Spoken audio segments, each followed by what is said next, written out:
It's July 2003.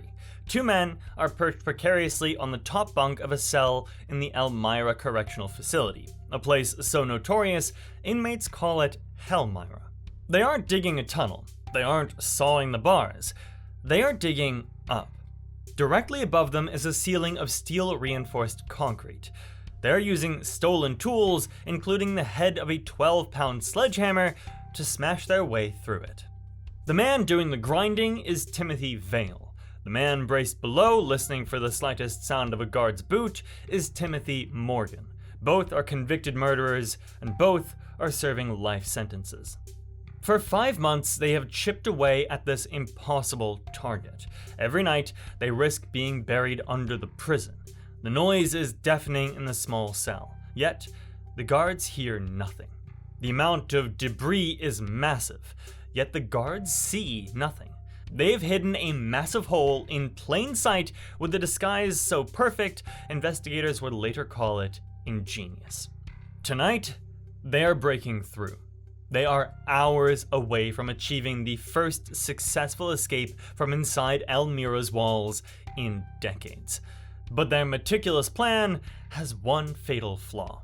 They've obsessed over getting through the roof, but they haven't fully prepared for the reality of getting down. They're about to face a sheer drop 4 stories straight down with nothing but knotted bed sheets to save them. And gravity is about to destroy everything. Elmira Correctional Facility, located in upstate New York, is the end of the line. It's a fortress built in the 19th century, designed to hold the state's most violent criminals. The security protocols are supposed to be airtight. Timothy Vail was serving 49 years to life. In 1988, he committed a crime so brutal that it shocked the community: the murder and sexual assault of his pregnant secretary. Vail was intelligent, calculating, and deeply manipulative. He wasn't looking for redemption, he was looking for an exit. He understood that for him, life in prison meant dying in prison. That was his motivation: pure, desperate self-preservation. Timothy Morgan was serving time for the 1998 murder of a taxi driver, Joseph Boop, whom he shot twice with a shotgun during a botched robbery. Morgan was physically strong and, more importantly, desperate enough to follow Vail's lead. When Vail looked at Morgan, he saw the muscle he needed to execute his plan. Vail needed a specific location: E block, the top floor. If he could get into a cell there, the only thing between him and the sky would be the ceiling. But Morgan already had a cellmate. Vail couldn't just request a transfer, it might raise suspicion, so Vail didn't wait for an opportunity. He manufactured one. He coached Morgan on how to drive his current cellmate crazy. Morgan became the worst roommate imaginable: messy, argumentative, intolerable, and it worked. Morgan's cellmate begged the guards for a transfer. With the spot open, Vail immediately put in his request to move in with Morgan. The administration, seeing no red flags, approved it. By February 2003, the partnership was formed. Their plan was audacious. Everyone expects prisoners to dig down or go through the walls. Nobody expects them to go up. The ceilings in E block, while made of reinforced concrete, were not monitored with the same intensity. But identifying the weakness was the easy part. How do 2 convicted murderers under constant supervision acquire the tools necessary to break through reinforced concrete? The answer lies in the prison's workshop. Vail, utilizing his manipulative skills, ingratiated himself with the civilian instructors in the maintenance workshop. He was helpful, compliant, even charming. He painted pictures for the instructors, giving them as gifts. This earned their trust and, crucially, lax supervision. This trust was the key to the entire operation. The smuggling campaign Vail orchestrated was brilliant and exploited massive security failures. Vail noticed a 12-pound sledgehammer head being used casually as a doorstop in the shop. One afternoon, he simply picked it up, placed it in a standard issue net bag, and carried it back to his cell. It sounds impossible, but Vail exploited a critical loophole. Inmates moving from the workshop back to E-Block were often not subjected to metal detector scans, and the guards just waved them through. But a sledgehammer head alone isn't enough. They needed precision tools. Vail acquired several pieces of bandsaw blades. To smuggle these, he carefully emptied a pouch of rolling tobacco, inserted the blades, and then glued the pouch shut so perfectly it looked unopened. He carried it right past the guards. He needed screws to fashion handles for these makeshift tools. He smuggled approximately 100 sheetrock screws by utilizing a chair the shop instructor allowed him to take to his cell. Vail realized the legs of the chair were hollow, so he stuffed the screws inside and walked it back. Now they had a sledgehammer head, saw blades, screws, and heavy metal chisels. They had everything they needed to attack the ceiling. The work began in February 2003. It was a marathon of grueling physical labor executed in near silence, just feet away from the patrolling officers. One man would climb onto the top bunk. The position was awkward, straining their necks and arms. They couldn't swing the sledgehammer, the noise would be too loud. Instead, they had to chip, grind, and scrape. They wrapped the sledgehammer head in towels to muffle the sound. It was slow, meticulous torture. While one worked, the other stood by the cell door, listening for the jingle of keys. Every scrape of metal on concrete could be their last. They also had a massive problem: debris. Breaking concrete creates dust and chunks of rubble. Where do you hide a ceiling in a 6x9 cell? They used the only disposal system they had, the cell toilet. Night after night, they would chip away the concrete and flush the evidence down the drain, praying the plumbing wouldn't clog and expose their entire operation. They also filled their pockets with heavier chunks and scattered them in the recreation yard the next day. But the biggest challenge was hiding the hole itself. It was growing larger every week. They couldn't leave it open. Cell searches happened randomly. Vail came up with an ingenious solution. They acquired construction paper and cardboard from the prison's art program and supply areas. Using smuggled paint, they meticulously mixed the colors until they perfectly matched the dull, institutional gray of the ceiling. They even used concrete dust to give it texture. After each night's work, they would carefully wedge the painted cover over the opening. They used a paste made of soap and dust to seal the edges. From the floor, it looked seamless. They also employed another simple trick. They hung towels from the upper inside front of the cell, ostensibly to dry. This was technically a violation of facility rules, but the guards in their block never enforced it. These towels partially obstructed the view of the specific area of the ceiling where the hole was located. It was just another layer of camouflage, another example of the prison staff's complacency working in the inmates' favor. To keep track of their progress and maintain morale, Vail and Morgan kept a secret calendar. It was a work log using a code. An X marked a day where they were able to dig, a squiggly line meant no work was done. Maybe the guards were too active, and a smiley face, that meant that they had made significant progress. Looking at the calendar, you see the dedication. 5 months of relentless effort. By early July, they were hitting the rebar, the steel reinforcement within the concrete. This was the final barrier. They used smuggled saw blades to attack the rebar. This was the loudest part of the operation. The sound of metal sawing metal echoed in their small cell. They had to time the sawing with ambient noise from the cell block, showers running, inmates shouting, anything to mask the sound. Finally, on the night of Sunday, July 6th, they broke through the last piece of rebar. The hole was complete. It measured roughly 14 by 18 inches, large enough for a man to squeeze through. Above them was the crawl space, the attic area of the cell block. The time had come. They prepared for the final phase of the escape. They knew that the guards performed headcounts throughout the night. They needed to ensure their absence wouldn't be noticed until the morning count, buying them hours of lead time. They needed decoys. This part of the plan elevates their escape to something truly cinematic. they began constructing life-sized replicas of their own heads. They used a mixture of plaster, toilet paper, and soap. They molded the features to resemble their own faces. But they needed realism. A bald plaster head wouldn't fool anyone, so they started frequenting the prison's barbershop. They casually swept up the discarded hair from the floor, real human hair, and smuggled it back to their cell. They painstakingly glued the hair onto the plaster heads. They arranged their blankets and pillows to look like sleeping bodies and tucked the realistic heads onto the pillows. In the dim light of the cell block, the illusion was flawless. They gathered their escape gear. The most critical item was their rope. Over the preceding months, they had collected heavy-duty electrical cords and bedsheets.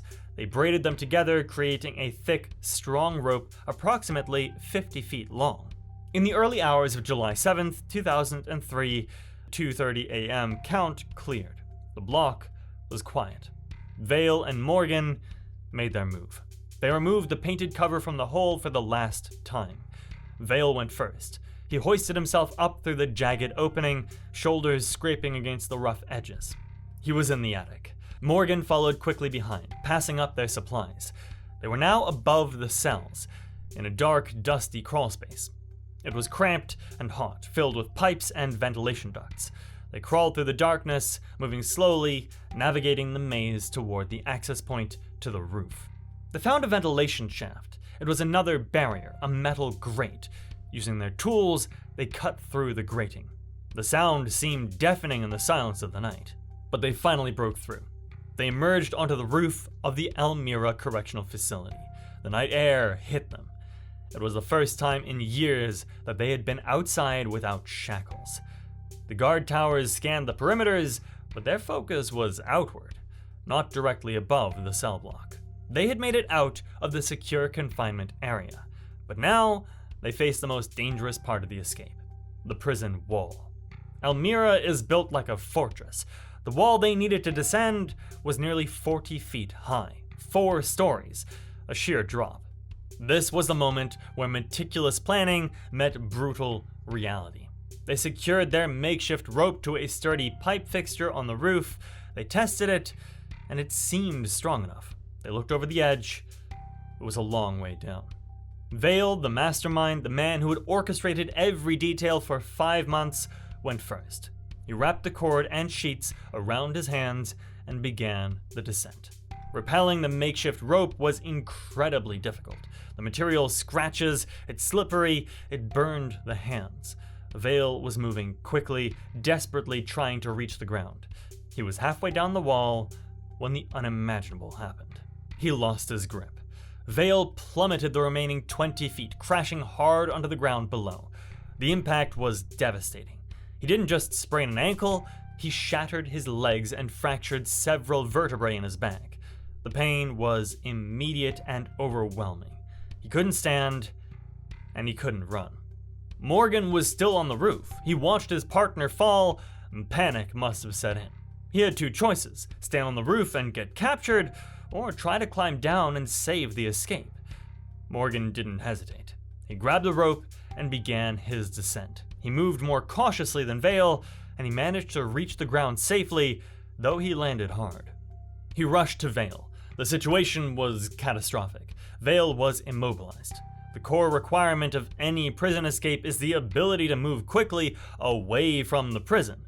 They couldn't do that now. Morgan was faced with another critical decision. Does he leave Vail behind and run for his life, or does he try to help the man who got him this far? Morgan didn't leave him. He tried to lift Vail, to drag him away from the wall. Every moment was agony for Vail. They managed to move away from the immediate vicinity of the prison wall, heading into the nearby woods. But they were stranded. They were out of the prison, but they were nowhere near freedom. Back inside E Block, the routine continued. The 4 a.m. count came and went. The guards patrolling the tiers saw the dummy heads and moved on. It wasn't until the 7 a.m. morning count that the prison realized something was wrong. The count required inmates to be responsive. A guard arrived at the cell. No response. He entered the cell and pulled back the blankets. He stared at the plaster head. Then he looked up and saw the gaping hole in the ceiling. The guard immediately sounded the alarm, and sirens wailed across the facility. Hellmira had been breached. The initial reaction was disbelief. The scale of the operation immediately became clear. This wasn't a spur-of-the-moment escape. This was a long-term, sophisticated operation. A massive manhunt was launched. Hundreds of law enforcement officers, state police, corrections officers, local police flooded the area. Helicopters thundered overhead, canine units were brought in to track the scent, roadblocks were set up on every major route out of Elmira. The media descended on the small town. The story was sensational. 2 convicted murderers were on the loose. The public was terrified. For Vail and Morgan, the sound of the sirens signaled the beginning of the end. They were just hiding in the dense woods near the prison.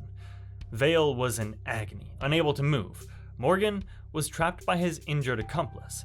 They had no vehicle, no outside help, and no resources.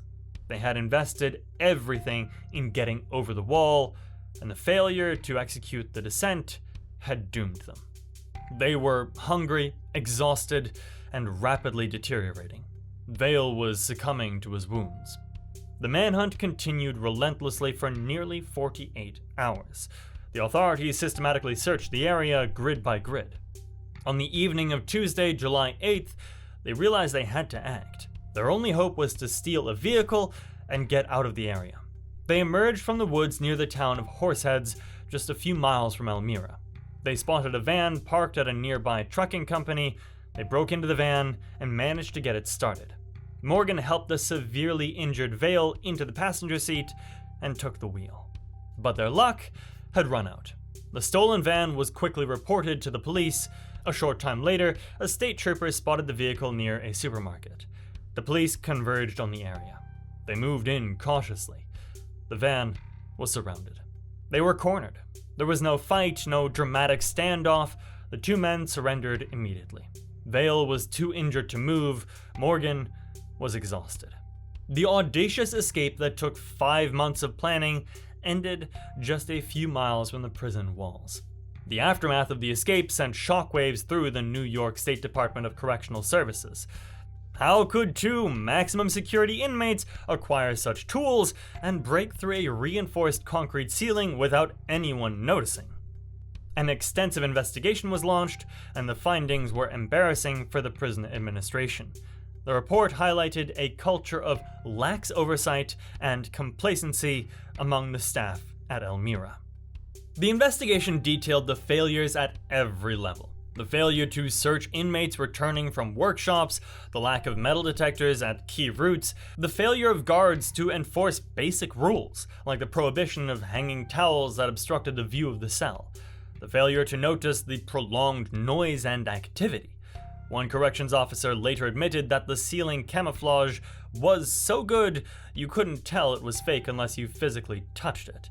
But nobody was touching it. The civilian instructor in the workshop whom Vail had manipulated was heavily scrutinized for the lapses that allowed the tools to be smuggled. The security loopholes that Vail and Morgan exploited were eventually closed. Procedures were tightened, searches became more rigorous. As for Timothy Vail and Timothy Morgan, their brief taste of freedom came at a high cost. Vail was rushed to the hospital to treat his severe injuries. He recovered, but the physical damage was permanent.